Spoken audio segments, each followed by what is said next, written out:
Welcome back. Keeping you up to date around the clock. Here's tonight's WIS 7 at 7.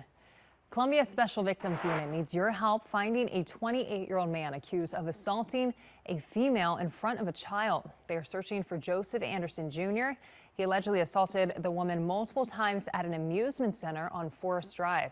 A Good Samaritan tried to help, but Anderson Jr. pointed a gun at him. Anderson is considered to be armed and dangerous, so authorities say do not approach him. If you know where he is or see him, you are asked to call 911 or Crime Stoppers at 1-888-CRIME-SC. A woman is facing charges for stealing money from the Midlands nonprofit she worked for. SLED arrested 56-year-old Kimberly Renee Jordan for multiple fraud charges, and she is the former executive director of Kershaw County First Steps. SLED says she used the nonprofit's credit card for her own personal use, including groceries and medical bills, as well as vacations. Now, overall, SLED says she spent more than $180,000 from May of 2017 through December of 2023. The Orangeburg County Sheriff's Office needs your help finding a woman they say has been missing since April. They gave an update today that 45-year-old Felicia Felder is still missing.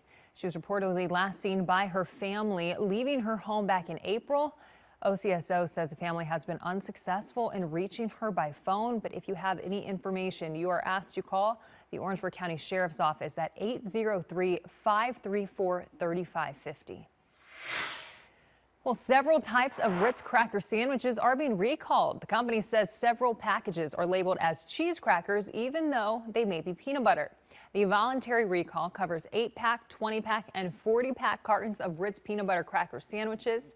The 20-pack Ritz filled cracker sandwich variety pack carton is also included in that recall. The company says all outer cartons are labeled correctly with an allergen advisory statement that indicates the product contains peanuts. Now, there have been no reports of injury or illness so far that the company has reported.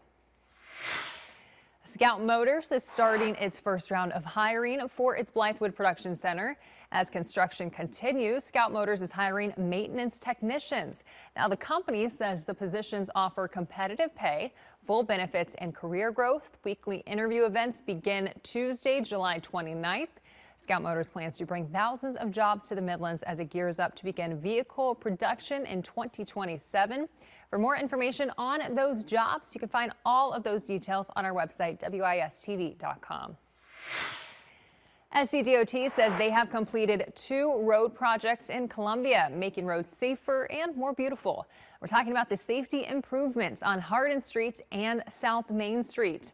Now, the Hardin Street improvements include reducing travel lanes to calm traffic, reducing time spent at lights, and reducing distance between people have to cross on the roads.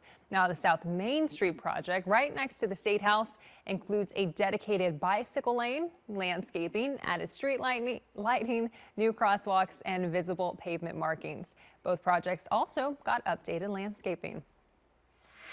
And a new study finds that chimpanzees follow trends in a way that's similar to humans. Researchers started to see the behavior while studying chimpanzees living at a sanctuary in Zambia in 2010. They found that after a female chimp started to dangle grass and sticks from her ear, other members of her group soon copied her. The objects seemed to serve no visible function, likening their use to a fashion or social trend. More than a decade later, similar behaviors were observed in a different group miles away at the same sanctuary. That's all for tonight's 7 at 7.